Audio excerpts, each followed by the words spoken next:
A new directive in Niger State is sparking heated debate across Nigeria. Governor Umar Bago has ordered that both Muslim and Christian clerics must now seek government approval before delivering their sermons. Authorities insist the measure is to curb hate preaching and insecurity, but critics argue it could trample on religious freedom guaranteed by the Constitution. Our correspondent, Sumaya Abubakar, has been speaking to clerics, worshippers, and legal experts in Abuja, and she joins us live to give us more updates on that now. Sumaya, what are the clerics and worshippers in Abuja telling you about this controversial directive? Good afternoon, Blessings. I would say this is the one situation that happened. A directive so far that has not been passed. The State Assembly have not made any efforts to pass the bill yet, so it's still hanging. Happening in Niger State, but yes, it has generated conversation in not just Niger, but Abuja and across the country. So I was able to talk to Archbishop and of the Dominion Chapel. One thing he said is that the Holy Spirit is what leads him, and leads all the Christian clerics in terms of what they say. And he said that even though sometimes maybe when they push for them to submit these sermons before that they will do it, but then Holy Spirit might lead them differently. So he is of the opinion that this is something that would not work in terms of, holding the clerics accountable. Now, I was able to talk to an Islamic cleric, and one thing that he said, which was really surprising because it was totally contradicting what the Archbishop said. He said that he's seen situations like this happen in Saudi Arabia and Egypt, and they hold people accountable. They say that just because you have to apply to be a licensed imam, and then afterwards, then you have to also apply to and send your summon to the government for adverting before you talk to the congregation. So that was a very, very contradictory, conversation with these two religious leaders.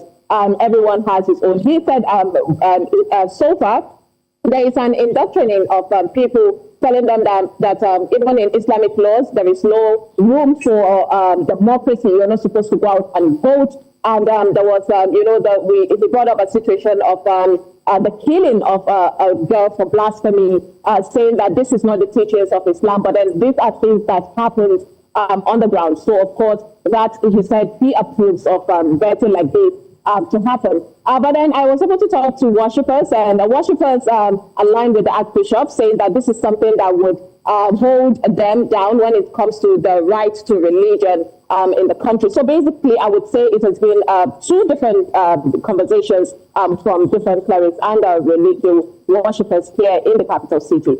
I'm glad that you've addressed what the citizens' concerns are, but let's also look at the experts' concerns, because this has some implication both from the legal and security perspective, seeing as these clerics, both Muslim and Christians, are not just giving out words from their largesse or vocal prowess. One might wonder, is this not another way to stifle freedom of speech? What are the experts saying regarding the legal and security implication?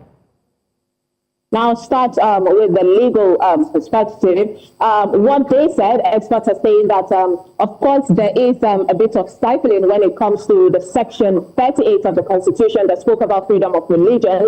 But then he said that as much as the Constitution from the section 37 to 41 talked about rights, there is also the section 45 that gives the government authority to hold anybody accountable, to restrict these sections just because if it involves public safety, public order, public health, and even if it is entrenched in someone else's right. Because according to the experts, the legal practitioner, he said where your right stops, another person starts.